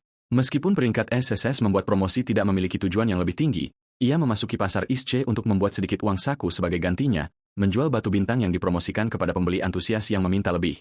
Kemudian mengunjungi pedagang lain dengan tas barang-barang perbaikan berpenampilan biasa hingga membeli, mempromosikan, dan menjual kembali batu tingkat 3 dan 4 menghasilkan lebih dari 200.000 emas. Rute yang baru menguntungkan itu membawanya lebih jauh melalui jalan-jalan sunyi ISC ke balai lelang mewah yang arsitekturnya mengonfirmasi bahwa pengekangan tidak tersedia di sini. Seorang pelayan memblokir area lelang lantai 2 karena tiket masuk membutuhkan tiket dengan harga antara 1.000 dan 100.000 emas, pemeriksaan komitmen langsung. Jadi, ia menyajikan isi order 007 dan meminta diskon penguasa kotanya, mendapatkan kartu VIP 007 gratis dengan peringatan lelang dan teleportasi ke kamar pribadi 007. Tempat itu juga memiliki biaya dan menyediakan 10.000 koin jiwa tanpa bunga, memicu pertanyaan pertukaran yang dijawab pada 10.000 emas per koin jiwa, kira-kira 1 jam energi rentang hidup, sementara setiap permata radian bisa membawa 9 atau 10 dengan penanganan VIP 5%. Jadi, seluruh kelompok yang bersinar itu memasuki lelang dengan pembayaran yang diminta semata-mata dalam koin jiwa sebelum pesan sistem baru tiba saat ia meninggalkan pengaturan yang telah diselesaikan. Sementara itu, kelompok dunia yang kaya mencapai East Sea City dan mencari pemasok mereka di alun-alun sampai Awei melihat naga raksasa es di atas kepala dan memperingatkan semua orang dengan gembira sementara Maple Leaf mengidentifikasi penunggangnya, meninggalkan Cotton Candy memimpikan transportasi yang tidak masuk akal. Kemudian Bay mendarat dan mengetahui bahwa peralatannya membantu mereka melampaui tingkat Grand Hegemony saat WLT menyerahkan sisa pembayaran, menerima kepastian, dan bersiap untuk menjelajah hanya untuk memanggilnya kembali sebelum ia lolos dari peluang lain yang mencurigakan menguntungkan karena pohon uangnya menghasilkan legendary Scroll of Destiny yang dadunya membawa keberuntungan atau bencana. Sang penjudi melihat keuntungan yang hampir dijamin dalam peluang tersebut dan segera meminta harganya. Namun wanita itu menolak untuk menjual, tiba-tiba menghentikan nada investasi percaya diri, lalu mengusulkan kerjasama yang lebih dalam sebagai gantinya, mendorongnya untuk meminta syarat yang tepat. Kelompok Hongu muncul dari portal lain, mengejutkan semua orang karena mencapai isi begitu cepat, mengonfirmasi bahwa lebih banyak tim tingkat S harus segera tiba, termasuk pasangan berkhianat yang ia harapkan. Dan dua siluet akrab akhirnya melintasi gerbang sementara rekan-rekan menyadari ekspresinya berubah. Jadi, sang Dead Saffron diam-diam memanggil prajurit elit dan mengepung alun-alun. Setiap pintu keluar disegel karena balas dendam baru saja ditingkatkan dari janji temu kelayanan langsung sementara kelompok WLT yang terkejut mengenali pemanggilan tersebut dan dengan bijak memilih observasi. Saat para pendatang yang terjebak mengetahui aura naga tersebut telah mengurangi atribut mereka sebesar 20%. Tuan rumah mereka dengan tenang meminta kerjasama, memungkinkan keberangkatan hanya melalui pintu keluar pilihannya, yang ditantang oleh dua pemain dengan suara keras. Salah mengira perlindungan kota sebagai izin untuk menguji kesabaran sampai keduanya terlempar ke samping tanpa terlihat, membuktikan kematian di sini menagih rentang hidup tanpa perincian. Ketika penculik mereka yang tidak terhibur meminta keberatan lebih lanjut, alun-alun tiba-tiba menemukan suara dalam ruangan, memungkinkannya untuk naik di atas corong saat kerangka menggiring para pendatang melalui pos pemeriksaan, kemudian memulai pemeriksaan begitu keheningan mengonfirmasi demokrasi secara resmi menarik diri dari persidangan, mengarahkan para pemain yang tidak berbahaya pergi bebas sementara menolak untuk percaya bahwa targetnya mungkin lolos tanpa disadari hingga Misty Rain and Rising Sun melangkah melewati, bingung dan diperingatkan tentang pencarian sebelum mengenali sumu di atas mereka sebagai White Knight sendiri. Ia mengenali suara luruan juga dan dengan dingin mencatat bahwa wanita itu akhirnya muncul. Sementara Xiao Shu mempercayai manipulasinya, dan ia secara pribadi mengharapkan kendali yang mudah. Jadi, pengkhianat berambut merah itu mendekat sambil menangis, memanggilnya Mubai, dan menerima senyuman bermata baja setelah ia menjernihkan para penonton, membuat beberapa penggemar drama mempertimbangkan kembali perjudian 20 tahun rentang hidup. Ia mengaku telah mencari dengan putus asa, hanya untuk mendengar bahwa ia mencari juga. Jiao memasarkan pengabdiannya dan bertanya apakah Su meragukan penampilan ini, tetapi penolakan sopan Su ingat Jiao mencabut oksigen dengan kelembutan yang jauh lebih sedikit. Ia menunjuk ke arah kerangka dan memerintahkan pratinjau pembayaran untuk konspiratornya yang berlapis baja, meninggalkan Jiao yang terkepung untuk bertanya apa yang dimaksud oleh mantan korbannya sebelum komandan menyebutnya sebagai pembayaran atas kesetiaan yang berkesan dan memerintahkan para prajurit untuk meretas, membuat Lu mempertanyakan apakah maksudnya pembunuhan saat kerangka menjawab dengan sangat afirmatif. Pengkhianat yang berdarah itu memohon pengampunan atas dasar kesalahpahaman sementara Su dengan tenang menanyakan bagaimana rasanya mati, sebelum mengarahkan pertanyaan tersebut kepada Lou di bawah aura yang secara resmi menghentikan belas kasihan, mercy. Sebuah serangan merah menyambar Jiao, membunuhnya sebelum gilirannya tiba. Sistem mengonfirmasi eliminasi Rising Sun, dan pasangan yang ketakutan itu mendengar gilirannya diumumkan, lalu mundur sambil mengaku ketakutan dan bertanya-tanya berapa banyak pengkhianatan yang berhasil ia temukan. Hingga WLT melihat penjaga kota yang mendekat dan dengan darurat memperingatkan rekan berbahaya tersebut. Namun patroli berkuda itu hanya menegurnya karena menciptakan kekacauan publik yang masif. Ia menolak kelompok WLT demi urusan bisnis, berjanji akan menghubungi mereka nanti sambil menyelesaikan urusannya sendiri. Kemudian meminta maaf, menjelaskan bahwa targetnya telah muncul, dan berjanji ketidaknyamanan mereka akan segera berakhir sebelum kehadiran naga yang menindas membungkam seluruh patroli dengan lebih efektif daripada argumen hukum. Ia menyeret Lu Ruyon ke atas kapal, memerintahkannya menuju aula kebangkitan, Resurrection Hall, untuk percakapan yang belum selesai. Komandan tersebut mengawasi kepergian mereka dan memprediksi kekacauan lain dimanapun sang leluhur mendarat, lalu mengikuti dengan pasukannya, memprioritaskan pengendalian massa daripada menahan si pembuat kehancuran terhormat di kota itu. Zhao Shu bangkit kembali di dalam aula setelah membayar tepat 10 tahun rentang hidup, Li Vespan, hanya untuk mendapati sang algojo tiba sambil menyeret Lou, menjanjikan penjelasan setelah reuni, lalu melemparkannya ke hadapan Jiao dan bertanya apakah kematian memenuhi harapannya. Wanita itu langsung menyalahkannya sambil menghabiskan hubungan 5 tahun mereka sebagai mata uang emosional darurat, yang dibalas dengan janji untuk mengembalikan seluruh 5 tahun tersebut diikuti perintah untuk membunuh, dan permohonannya berakhir di bawah tebasan serangan yang turun ke bawah karena nostalgia adalah pelindung yang sangat buruk. Jiao menyadari pertunjukan telah usai dan menyaksikan pasangannya jatuh di samping korban lama mereka. Ia kemudian berlutut, mengaku bersalah, dan memohon belas kasihan kepada Presiden Su tanpa harga diri. Namun satu pertanyaan tenang menanyakan apakah ia benar-benar bersungguh-sungguh, memberikan satu hembusan harapan sebelum hantaman keras lainnya menerima pembayaran melalui kehidupan kedua Xiao. Karena mayat yang tidak diambil hanya bertahan selama 30 menit, kedua pengkhianat masuk ke dalam hitungan mundur kebangkitan otomatis, meninggalkan tubuh hancur mereka dipajang sementara para penonton menyimpulkan bahwa hukuman itu memang pantas diterima hingga Lou bangkit setelah 30 menit, kehilangan 10 tahun usianya, dan memohon sebelum kematian berikutnya menjadi permanen. Permohonannya hanya mengingatkan Su betapa sedikit belas kasihan yang menyertai selang oksigen yang dicabut darinya, jadi ia menghindari tangan kotor, melemparkannya melintasi aula, dan memerintahkannya pergi. Ia kemudian meregangkan tubuh, mendeklarasikan balas dendam selesai, dan akhirnya berbalik untuk menikmati permainan Myriad Worlds. Ia meyakinkan para penjaga yang pergi bahwa kedua pedagang tersebut telah dihukum dan meminta maaf atas pembersihan yang cukup banyak, sebelum memutuskan bahwa peralatannya butuh peningkatan dan aksi belanja yang menguntungkan dapat mendanainya. Meskipun berteleportasi melintasi 10 kota sepanjang hari membuat arbitrase manual sangat tidak efisien, ia memasuki aula pertemuan megah di mana wanita itu telah menyiapkan makanan cukup untuk pengepungan, lalu mengundangnya untuk langsung mengajukan proposal sementara memperlakukan perjamuan itu bagaikan peralatan latar belakang. Wanita itu mengusulkan persekutuan pedagang yang menggabungkan kekayaan dan kekuatannya untuk dominasi. Namun ia menolak kemitraan dan meminta seorang agen memisahkan tenaga kerja dari kepemilikan dengan satu jari, lalu mengungkapkan karung yang melimpah dengan kristal yang telah ditingkatkan, menjelaskan mengapa penjualan normal menjadi tak tertahankan.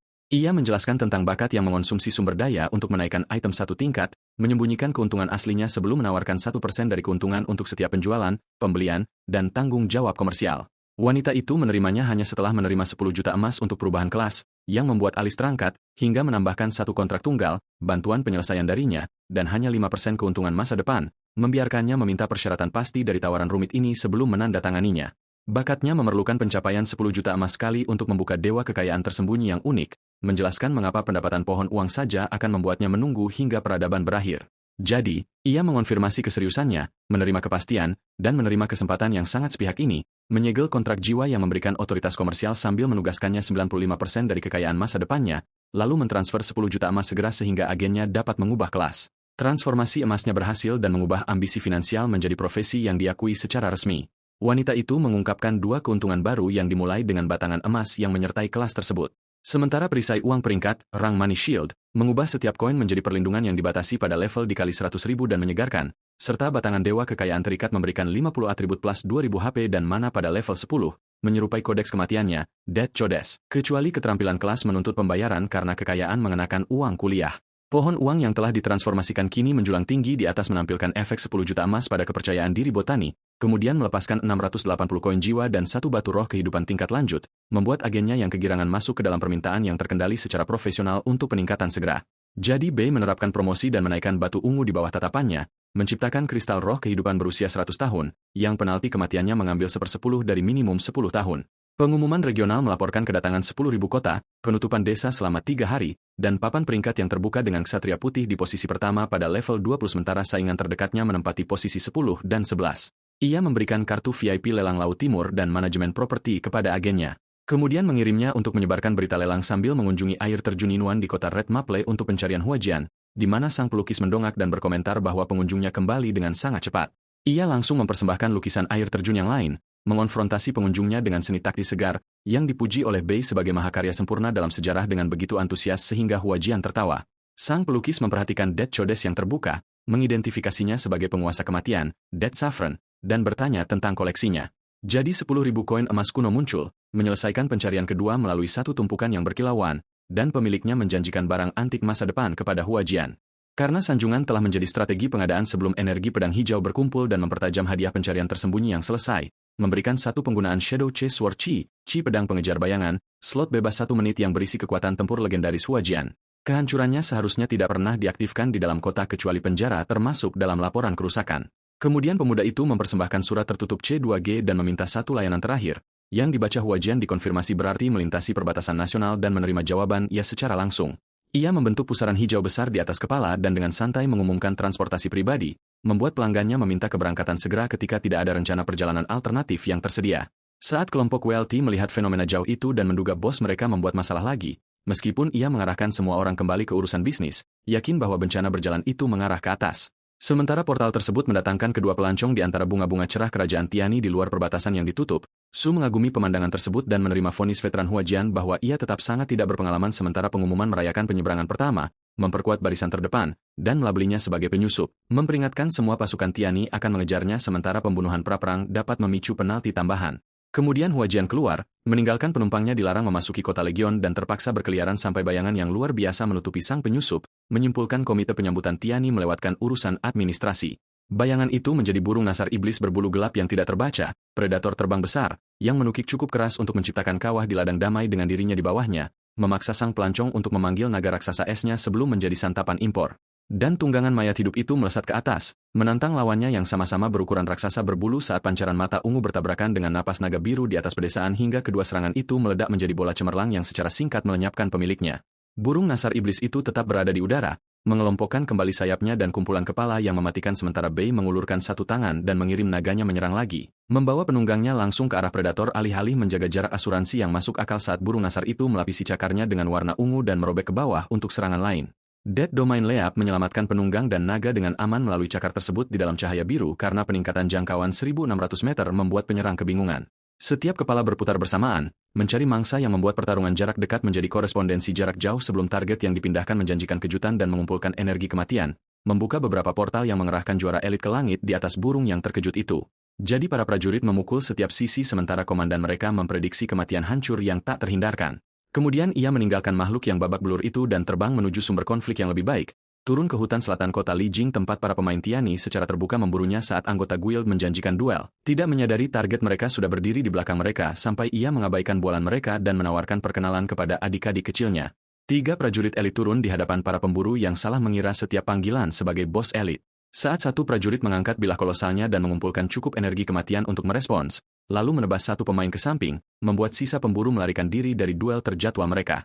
Saat para penyintas berkumpul kembali dekat kota Li Jing dan melaporkan 3 kerangka yang melayani Ksatria Putih, White Knight, di mana seorang pemimpin tua mengenali kekuatan satu pukulan, berasumsi bakat peringkat S, dan memanggil kembali semua orang di dekatnya. Pengeroyokan yang ceroboh masih terdengar efisien ketika mencuri pukulan terakhir memenuhi syarat sebagai strategi. Sementara itu, target mereka bersantai di pohon, mencatat pembatasan masuk membuatnya tetap di luar sampai gerombolan yang kembali menantangnya untuk meninggalkan perisai kerangkanya untuk pertempuran tunggal, hanya untuk pemburu lain yang jatuh sebelum ada yang melihat serangan yang bertanggung jawab. Dan sistem mengonfirmasi kematiannya sambil mengurangi 1% pengalaman untuk invasi. Hal itu sekadar menginspirasi perintah bagi adik-adik kecilnya untuk meninggalkan semua orang pada 1 HP. Jadi, para prajurit berbadan besar maju, memberikan seminar praktis tentang keputusasaan 1 poin. Meskipun masa mengidentifikasi Ksatria Putih dan meluncurkan setiap senjata dan mantra bersama-sama sebelum seorang juara menyapu barisan mereka dengan pemberitahuan yang menjernihkan urgensi. Kilatan cahaya, benturan, dan jeritan mengikuti saat kerjasama mendapati masa garansinya telah habis.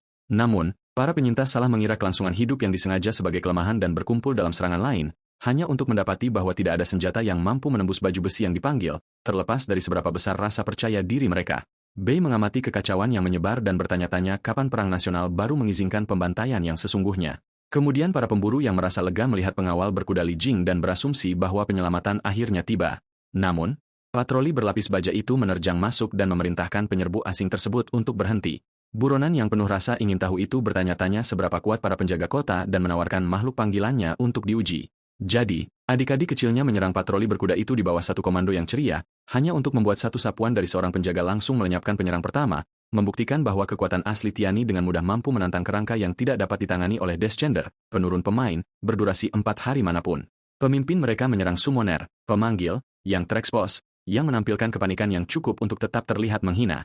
Kemudian tatapan kematian, Death Gaze, menghantam sebesar 41.870, membuat para pemain di sekitar yang hanya memiliki 3.000 kesehatan menjadi ketakutan. Meskipun Bei memutuskan bahwa para penjaga ini tetap berbahaya dan keluar melalui portal kematian, meninggalkan patroli yang terpukul itu menggaruk-garuk helm mereka atas kemenghilangnya sang penyerang teatrikal tersebut. Saat ia muncul di dalam reruntuhan yang dipenuhi mayat dan mempertanyakan apa yang terjadi, ia justru mendapati gerombolan berbulu gelap lainnya turun ke arah pengunjung yang tidak terduga itu. Kehadiran mereka menunjukkan bahwa orang-orang mati di sekitarnya milik sesi berburu sebelumnya, sebelum penyelaman terkoordinasi memaksa masuknya dia melalui portal lain pada detik terakhir, muncul kembali di seberang reruntuhan yang banjir dengan gelombang biru melengkung yang menandai pelariannya yang nyaris lolos. Saat kawanan itu berbalik bersamaan, merasa tersinggung karena Lunch memahami mekanika spasial sebelum penjaga kota yang terbang tiba, mengidentifikasi burung bangkai iblis, Demon Vultures, dan menyatakan siaga penuh. Bei menyambut mereka karena patroli berkuda mereka dengan mudah mewarisi setiap agresi monster.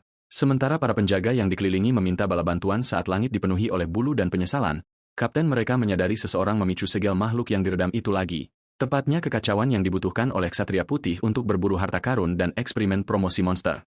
Ia berlari ke arah kawanan yang menukik, membuat sang kapten tidak dapat menebak mengapa.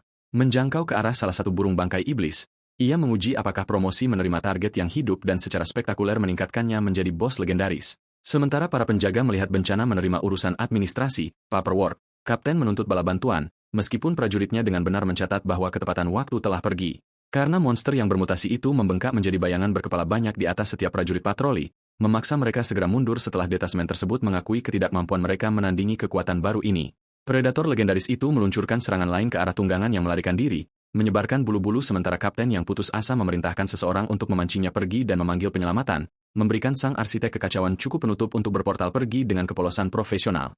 Meskipun sang kapten akhirnya mengenali Ksatria Putih dan menuntut identitasnya, sementara buronan itu mencapai Gunung Xiang, tempat peta kiamatnya menandai harta karun tepat di bawahnya, tidak ada penjaga elit atau peti yang jelas yang muncul, membuat ngarai sunyi ini sangat murah hati hingga sepatunya menyingkap peti harta karun emas gelap yang tidak terkunci di bawah tanah gembur. Hal ini membuatnya senang dengan jackpot yang begitu santai dan curiga pada kebahagiaan yang tiba-tiba. Namun ia tetap mempromosikan peti gratis itu karena pengendalian diri tetap ada pada para penjaga, mengubahnya menjadi harta karun epik terkunci yang membutuhkan 36 kristal luar angkasa dan peningkatan dengan ketidaknyamanan premium. Bei mengirim pesan kepada WLT untuk meneliti material tersebut dan membeli 36 buah, lalu mengambil hadiah rumitnya sebelum Gunung Xiang menyadari masalah lain, sampai agennya menyambut bosnya dan mengonfirmasi bahwa kristal-kristal itu sudah diamankan. Ia menjelaskan bahwa kristal-kristal tersebut memberi daya pada susunan teleportasi, membuka peti, meningkatkan tenda spasial, dan mendirikan formasi pertahanan sebelum mentransfer semuanya sejumlah 36 buah sesuai permintaannya, serta meminta pemberitahuan lelang dan material es atau kematian khusus. Ia langsung menghabiskan kristal yang dikirimkan, memerintahkan peti epiknya yang telah ditingkatkan untuk terbuka, menghabiskan seluruh 36 kristal dan menerima cincin keberuntungan epik dengan atribut tersembunyi. Pengumuman kemudian mengungkapkan bahwa burung bangkai legendarisnya menghancurkan kota Zichuan, melipat gandakan buronan ksatria putih. Sementara itu, para pemain yang terdampar di luar Jingli mendiskusikan misi penangkapan dan apakah satu HP memenuhi syarat sebagai keramahan saat pengunjung yang dicari berkuda ke lembah Black Bone yang vulkanik untuk isolasi yang aman. Kemudian membuka kodeks kematian setelah mengumpulkan poin jiwa yang cukup untuk kemajuan, memicu kematian yang mendekati, menuntut kesehatan penuh menjadi tepat 1 dalam waktu 5 detik. Kesehatan 1 poin permanen menyelesaikan persyaratan tersebut hampir seketika setelah 1 pendaratan dramatis. Jadi, berbagi kehidupan, life sharing, diaktifkan dan menutup pencarian kemajuan sebelum kesulitan memperkenalkan dirinya. Menyelesaikan tingkat 2 dengan kekuatan yang lebih besar, konversi keterampilan, 100 poin utama dan 50 poin keterampilan. Setelah promosi mengubah berbagi kehidupan menjadi kontrak kematian peringkat SS, mendistribusikan kerusakan sementara para penyintas melindunginya, dan wajib militer kematian, Death Conscription, menjadi dekrit kematian peringkat SSS, menghilangkan waktu Choldowns, meningkatkan pasukan, dan memberikan kebangkitan. Tepat pada saat itu, naga raksasa es memulai transformasi lain di atas kepala, menembus melewati level 30 menjadi masa bayi, mengambil bentuk manusia, dan berbicara, yang membuat sang tuan yang gembira memutuskan perjalanan tersebut akhirnya menjadi benar-benar menarik. Ia berkuda keluar untuk menyelesaikan urusan dengan burung botak itu dan melepaskan legiunnya yang telah ditingkatkan, hanya untuk mencapai bentengnya dan menemukan predator legendaris yang sudah bersembunyi. Meskipun kerumunan di bawah menyiratkan bahwa orang-orang Tiani diam-diam mempersiapkan hal lain.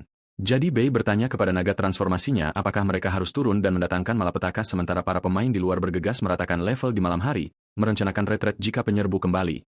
Mereka membual tentang menangkap ksatria putih meskipun ada rumor tentang legiun mayat hidupnya yang berjumlah 1000 orang hingga naga raksasa es turun di atas kepala, mengubah spekulasi menjadi bantuan visual langsung.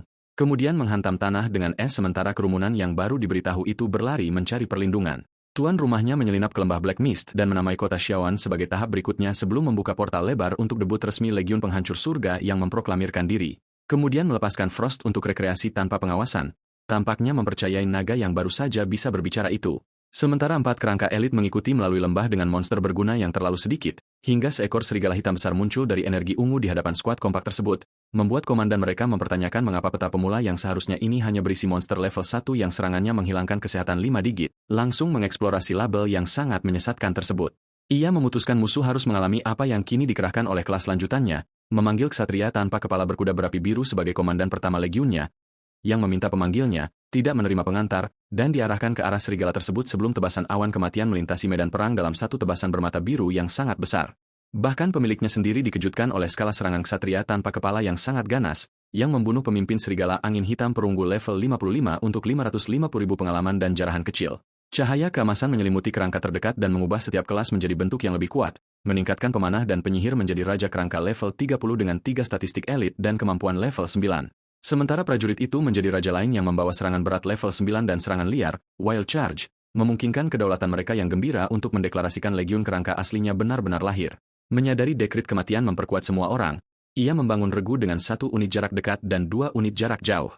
Kemudian tertawa tentang menyapu bersih tanah ini. Sekarang setelah keyakinan memiliki departemen logistik sebelum memerintahkan formasi untuk menyerang hingga lembah Black Mist menjadi kosong, menghasilkan pembunuhan bos yang cepat, termasuk pemimpin Pender bayangan level 58 dan mencapai level 31. Seorang kerangka menemukan portal jingga yang rupanya mengarah ke ruang bawah tanah tersembunyi yang diidentifikasi sebagai gua ular racun Myriad level 60 dengan tingkat kesulitan neraka. Jadi, penantang level 31 itu dengan bijak memilih normal dan memasuki gerbangnya yang diterangi obor. Ia memerintahkan ksatria tanpa kepala dan bawahannya untuk membersihkan semuanya dalam satu gelombang. Sementara itu, para penguasa kota Xiaoshan belajar bahwa mereka adalah targetnya dan bereaksi dengan keras saat tuan mereka memerintahkan para pembela untuk menunda penyerbu sampai ia tiba secara pribadi.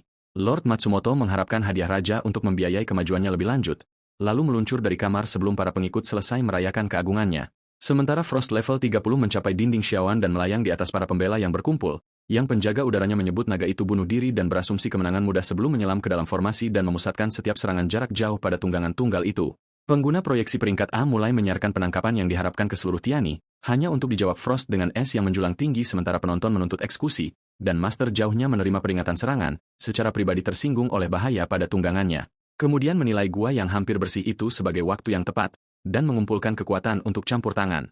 Sementara para penunggang Seeds memperketat lingkaran udara mereka di sekitar Frost, tidak menyadari pemiliknya memperhatikan, Lord Matsumoto mendarat di bawah, menuntut Ksatria Putih muncul, dan mengancam untuk menghitung 3 sebelum mengumpulkan mayat Frost, lalu mengumumkan 1 dengan percaya diri, tampaknya mengharapkan aritmatika untuk mengembalikan kendali langit, sebelum menyadari sesuatu yang mustahil terbentuk di atas sebelum mencapai angka berikutnya. Saat celah spasial menuangkan Frost, tentara mayat hidup, dan ular beracun yang selamat ke dalam Xiashan, para warga mempertanyakan mengapa monster ruang bawah tanah datang dibundel dalam paket invasi kota mereka. Sementara satu warga yang ketakutan hanya bisa menyangkal kawanan yang turun di atas kepala karena Bei secara sengaja mengirim sisa gerombolan untuk hiburan pembela sebelum Raja Kerangka berlapis baja hitam jatuh di sekitar Matsumoto dengan upacara yang jauh lebih sedikit saat ksatria tanpa kepala mengumpulkan pusaran kematian yang berputar di atas senjatanya, lalu meluncurkan serangan kematian, Death Charge, ke pembela dengan bobot seluruh formasi kavaleri mayat hidup.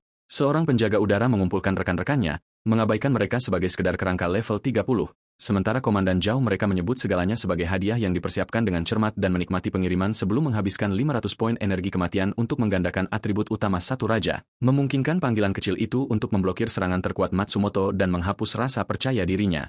Kemudian mengumumkan level 60 sebelum mengembalikan 90.000 kerusakan melalui serangan berat. Raja Kerangka lainnya mengayunkan pedang hebatnya ke arah penjaga udara yang mundur di dekatnya yang matanya melebar ketika bahaya kedua memasuki visinya yang menyusut, mengungkapkan satu proyektil berbentuk berlian yang jauh berpusat sempurna di dalam pupil matanya sebelum benturan.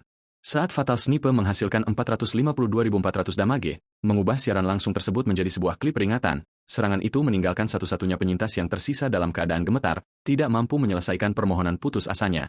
Seorang rider yang mengamuk menerjang sambil berteriak mencari kematian, sepenuhnya merangkul rencana pertempuran yang paling tidak meyakinkan.